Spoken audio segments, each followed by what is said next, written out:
وہ ہمیں واضح نظر آتی ہے۔ وہ طرح طرح کے طریقے اور حربے سوچتے ہیں کہ کس طرح وہ مسلمانوں کو نقصان پہنچائیں، ان کو ان کے دین سے روکیں۔ تو اس بارے میں وہ کئی چالیں چلتے ہیں، لیکن اللہ فرما رہے ہیں کہ ہم ان کی جو چالیں ہیں نا، ان کو خود اس میں پھنسا دیتے ہیں۔ تو جو دوسروں کے لیے برا سوچتا ہے نا، اس کے اپنے ساتھ برا ہو جاتا ہے۔ ہمارے لیے اس میں بہت بڑا ایک میسج ہے کہ ہم نے ہمیشہ اپنے دل میں دوسروں کے بارے میں اچھا سوچنا ہے، خیر خواہی چاہنی ہے، کبھی کسی کا برا نہیں چاہنا۔ بچپن سے ہم مختلف اپنی کلاسز میں اردو میں سٹوریز پڑھتے آئے ہیں، اور اس کے آخر میں ایک سبق بھی ہوا کرتا تھا۔ آپ نے کبھی کوئی ایسی سٹوری پڑھی ہے جس کے آخر میں یہ سبق ہو کہ کر بھلا ہو بھلا؟ کبھی یہ سنا ہے میسج آپ نے؟ جی تو وہ جو میسج ہوتا ہے نا آخر میں، وہ بہت سچا ہوتا ہے۔ تو جو انسان دوسروں کا بھلا چاہتا ہے نا، وہ بھلائی اور خیر خواہی اس کے اپنے حصے میں بھی آتی ہے۔ اور جو دوسروں کا برا چاہتا ہے، جو دوسروں سے حسد کرتا ہے، اپنے دل میں دوسروں کے لیے کینہ رکھتا ہے، بغض رکھتا ہے، تو وہ جو برائی اور شر ہے اس پہ وہ کبھی نہ کبھی خود بھی مبتلا ہو جاتا ہے، وہ برائی اس تک بھی پہنچ جاتی ہے۔ تو اس لیے کر بھلا ہو بھلا، اگر ہم سب کا بھلا سوچیں گے تو وہ بھلائی ہمیں ہی نصیب ہوگی، ہمارے اپنے حصے میں خیر بھلائی خوشحالی آ جائے گی، اللہ کی رضامندی بھی ہمارے حصے میں آئے گی، ورنہ معاملہ اس کے برعکس ہوگا۔ پھر آیت نمبر 70، یا اہل الکتابی، اہل کتاب، لما تکفرون، کیوں تم کفر کرتے ہو، بھی آیات اللہ، اللہ کی آیات کے ساتھ، وانتم، حالانکہ تم، تشہدون، تم گواہ ہو۔ یہ کون سی آیات کا انکار کرتے تھے؟ یہاں پہ آپ نوٹ کر لیں، تکفرون سے مراد وہ آیات ہیں جس میں نبی صلی اللہ علیہ وسلم کی صداقت کی بات ہوتی تھی۔ یہ خاص طور پہ ان آیات کو جھٹلا دیتے تھے یا ان کا کفر کرتے تھے، جو آپ کے نبی ہونے کے بارے میں نازل ہوتی تھی۔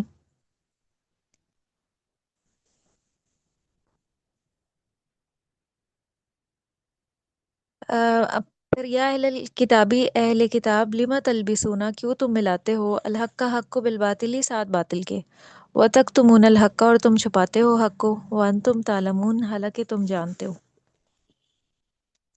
تو حق کو باطل کے ساتھ ملا دینا یا حق کو چھپا دینا، یہ بہت بڑا گناہ ہے، کبیرہ گناہ ہے، حق کو چھپا دینا، قرآن کی آیات کو چھپا دینا یا حق کو باطل کے ساتھ ملا دینا۔ پیچھے سورہ البقرہ کی آیت نمبر 40 میں ہم یہی بات پڑھ بھی چکے ہیں، اللہ نے وہاں پہ منع کیا تھا، وَلَا تَلْبِسُوا الْحَقَّ بِالْبَاطِلِ وَتَكْتُمُوا الْحَقَّ وَأَنْتُمْ تَعْلَمُونَ، تم حق کو باطل کے ساتھ نہ ملاؤ اور تم چھپاتے ہو حق کو اور تم جانتے ہو۔ تو یہ یہود کیا کرتے تھے کہ نبی صلی اللہ علیہ وسلم کے بارے میں جو آیات تورات میں موجود تھیں، انہیں لوگوں سے یہ چھپا دیا کرتے تھے۔ آیت 72، وقالت طائفۃ من اہل الکتابی، اور کہا ایک گروہ نے اہل کتاب میں سے، آمینو، ایمان لے آؤ، یہ فعل امر کا صیغہ ہے جمع مذکر، بالذی، ساتھ اس چیز کے جو انزلہ، نازل کی گئی، علی الذین، اوپر ان لوگوں کے، آمنو، جو ایمان لائے، وجہ النہاری، دن کے ایک حصے میں، وکفرو، اور انکار کر دو، یہ فعل امر ہے جمع مذکر، حکم دیا جا رہا ہے، آخرہ، اس کے آخری حصے میں۔ مرکبات میں مرکب اضافی آپ نے پڑھ لی ہے گرامر میں، لعلہم، تاکہ وہ، یرجعون، لوٹ آئیں، تاکہ وہ لوٹ آئیں۔ جی، مرکب اضافی آپ نے پڑھا یا نہیں پڑھا؟ نہیں اچھا، تو اہل کتاب میں سے جو ایک گروہ ہے، اب یہاں پہ اس کے حربے اور ہتھ کنڈے کا ذکر کیا جا رہا ہے جو لوگوں کو اسلام سے روکنے کے لیے تھا۔ پیچھے آیا نا کہ اہل کتاب کا ایک گروہ چاہتا ہے کہ تمہیں تمہارے دین سے پھیر دے، اس کے لیے انہوں نے ایک چال چلی، اور وہ چال کیا تھی، اللہ تعالیٰ نے بذریعہ وہی نبی صلی اللہ علیہ وسلم کو بتا دی۔ وہ چال یہ تھی، وہ کہتے تھے کہ اس چیز پہ ایمان لے آؤ جو نازل کی گئی ہے قرآن میں صبح کے وقت، اور کفر کر دو شام کو، یعنی شام کے وقت ایک حصے میں ایمان لے اور دوسرے حصے میں اس کا انکار کر دو، جیسے منافقین کیا کرتے تھے۔ جب ان کا فائدہ ہوتا تھا وہ اسلام کے ساتھ چل پڑتے تھے، مال غنیمت جب ہاتھ آتا تھا، جنگ میں فتح ہوتی تھی، تب کہتے تھے ہم مسلمان ہیں۔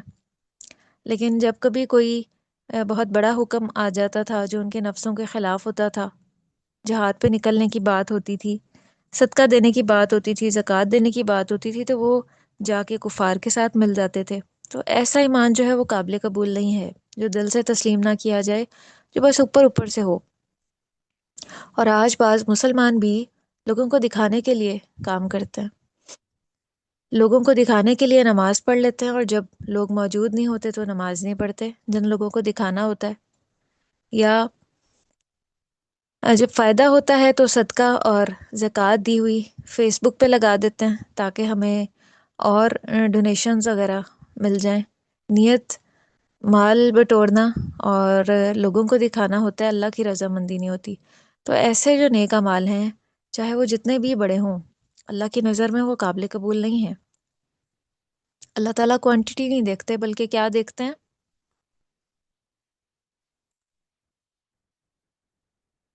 اللہ تعالیٰ کیا دیکھتے ہیں؟ Quantity quality. دیکھتے ہیں یا کوالٹی دیکھتے ہیں؟ بے شک ایک کھجور صدقے کی ہو، لیکن پیچھے اللہ تعالیٰ نیت اور ارادہ دیکھتے ہیں کہ اس کے پیچھے نیت کیا تھی، کیا میری خوش نودی تھی، میری خوشی کی خاطر دی ہے، یا اپنے کسی مفاد کی خاطر دی ہے۔ اچھا، اب انہوں نے اس کام کے لیے جو ہے نا چند لوگوں کو تیار کیا، ایک چھوٹی سی ٹیم بنا لی کہ آپ صلی اللہ علیہ وسلم کے پاس جائیں اور انہیں کہیں کہ ہم ایمان لاتے ہیں، آپ ہمیں اپنا کلام سکھائیں۔ اور کچھ وقت کے بعد یہ کہنا کہ ہم نے پڑھ کے دیکھا ہے، ہمیں تو کچھ بھی درست نہیں لگتا، یہ تو کوئی الہامی کتاب نہیں لگتی ہمیں، تو تمہاری اس نئی چال سے جو نئے نئے مسلمان ہوئے ہیں نا وہ پھر جائیں گے۔ اب دیکھیں کتنا بڑا حربہ تھا کہ ایمان لے آؤ اور کچھ عرصے کے بعد اس طرح کی باتیں یا افواہیں پھیلانا تاکہ جو کمزور مسلمان ہیں وہ اس راستے سے پھر جائیں۔ تو اس سے یہ پتہ چلتا ہے کہ جب انسان شیطان کی پیروی کرتا ہے نا، پھر اس کا ذہن کس کس طرح سے کام کرتا ہے۔ جو ایک بندہ مومن ہوتا ہے، اس کے دل یا ذہن میں جو اچھے اچھے خیالات اور آئیڈیاز آ رہے ہوتے ہیں نا، وہ اللہ کی طرف سے ہوتے ہیں کہ نیکی کے کام میں کیسے آگے بڑھنا ہے۔ یعنی ایک بندہ مومن کی سوچ بہت پازیٹیو ہوتی ہے، بہت اچھی ہوتی ہے، وہ دوسروں کا خیر خواہ ہوتا ہے، وہ دوسروں کی بھلائی چاہنے والا ہوتا ہے، وہ ہر وقت یہ سوچ رہا ہوتا ہے کہ میں دوسروں کا بھلا کس طرح سے چاہوں، دوسروں کو بینیفٹ کس طرح سے دوں، نیکی کے کاموں میں آگے کیسے بڑھوں۔ اور جبکہ جو شیطان کی پیروی کر رہا ہوتا ہے، اس کے دل میں ہر وقت شیطانی خیالات آ رہے ہوتے ہیں شیطان کی طرف سے کہ دوسروں کو میں نقصان کیسے پہنچاؤں، اور بھی کئی قسم کی چالیں۔ لیکن ایک بات یاد رکھیں کہ کوئی انسان جتنا بھی اوور سمارٹ بن جائے، جو پاک ذات اوپر بیٹھی ہوئی ہے نا، وہ کئی بار بہت سی انسان کی جو اس قسم کی چالیں ہوتی ہیں نا، اس کا رخ اسی انسان کی طرف پھیر دیتی ہیں، اور وہ خود اس میں اس کا شکار ہو جاتا ہے یا اس میں پھنس جاتا ہے۔ تو اس طرح کے جو شیطانی کام ہے نا، جس کا یہ میں آپ کو بھی بتا رہی ہوں کہ صبح کے وقت ایمان لے آنا اور شام کو پھر جانا، ایسی حرکت وہی کر سکتا ہے جس کے دل میں خوف خدا نہ ہو، نہ مرنے کا خوف ہو۔ اسی لیے اس قرآن کے شروع میں جب ہم نے اس کو پڑھا تو اللہ تعالیٰ نے فرمایا ذَلِكَ الْكِتَابُ لَا رَيْبَ فِيهِ هُدًى لِّلْمُتَّقِينَ، اس کتاب سے وہی ہدایت پائے گا، وہی ہدایت اٹھا سکتا ہے، یہ کتاب اسی کے لیے رہنمائی ہے جو متقی ہو، جو پرہیزگار ہو، جس کے دل میں خوف خدا ہو، جو اللہ سے ڈرنے والا ہو، جس کے دل میں ایسا اللہ کا خوف ہو کہ وہ گناہوں سے بچ جائے، وہ اپنی تنہائیوں کی بھی حفاظت کرے، وہ اپنی تنہائیوں میں بھی کوئی ایسا کام نہ کرے جو اللہ کو پسند نہیں ہے۔ ایسا بندہ متقی بندہ کہلاتا ہے، اللہ کا پرہیزگار بندہ۔ اور یہ قرآن ہم سے یہی ڈیمانڈ کرتا ہے کہ ہم اللہ کے متقی اور پرہیزگار بندے بن جائیں۔ پھر یہاں پہ ایک سوال یہ پیدا ہوتا ہے کہ وہ اس طرح کی چالیں کیوں چل رہے تھے، ان کو کیا بینیفٹ تھا اس طرح کی چالیں چلنے کا؟ تو اسلام سے پہلے سارے عرب والے جو کفار ہیں، کفار مکہ یا اہل مکہ، وہ جانتے تھے کہ یہ جو یہود ہے نا، یہ اہل کتاب ہیں،